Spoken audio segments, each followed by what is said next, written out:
IAEA의 최종 보고서를 두고 정치권에선 후폭풍이 계속되고 있습니다. 양당 모두 긴급 의원총회까지 열었는데 국민의힘은 검증 결과에 따라 면밀하게 대응하겠다고 강조했지만 민주당은 투기 저지를 위해 모든 방안을 동원하겠다고 맞서고 있습니다. 국회 취재기자 연결합니다. 정현우 기자. 네, 국회입니다. 네, IAEA의 최종 보고서를 둘러싸고 정치권에선 오늘도 공방이 계속되고 있지요. 네, 우선 국민의힘 김기현 대표는 울산 예산정책협의회에서 국제적 권위를 가진 기구가 내린 결론이라고 힘을 실으면서 정부 여당은 면밀한 모니터링 등 조치를 이어가겠다고 강조했습니다.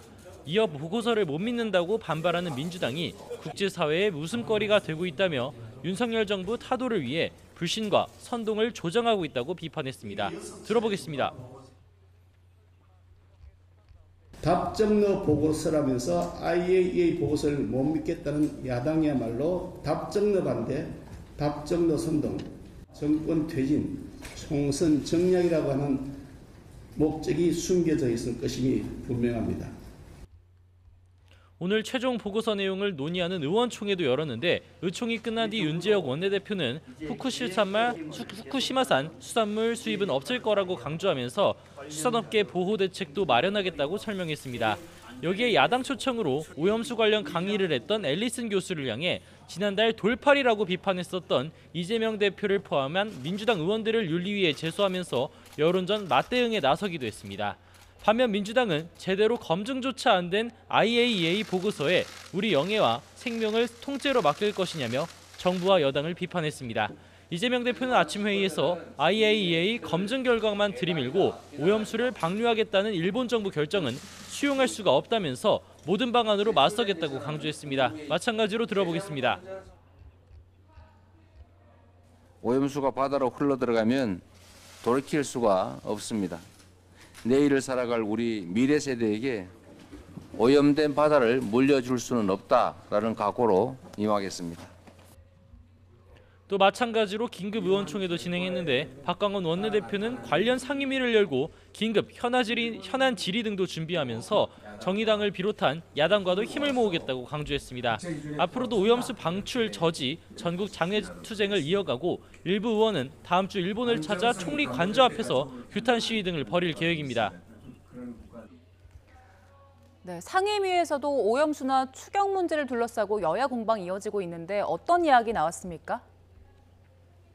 네, 우선 산업통상자원위원회에서도 오염수 문제를 둘러싼 공방이 빚어졌습니다. 국민의힘은 민주당의 오염수 저지 장외 집회로 수산물 시장에 피해가 가고 있다고 지적했고 민주당은 정부가 부실한 IAEA 검증 결과를 믿고서 국민을 설득하는 것은 잘못된 방향이라고 맞섰습니다. 양쪽의 발언 들어보겠습니다. 이재명 대표가 부산 자갈치 시장에서 오염수 방류 관련을 발언을 하시면서 그 다음부터는 이 수산물 시장에 손님이 한 분도 안 오고 있다는 게 아마 해양 투기하려고 같이 공동 작업을 한 기구다 이렇게 추론이 됩니다. 우리 정부가 찬성하고 국민을 설득하는 방향으로 하는 거는 방향을 잡아도 완전히 잘못 잡았다. 여기에 더해 영업 제한 시간 등의 경우 대형마트의 온라인 배송을 제한하는 규제를 해제하는 방안을 두고도 공방이 있었습니다.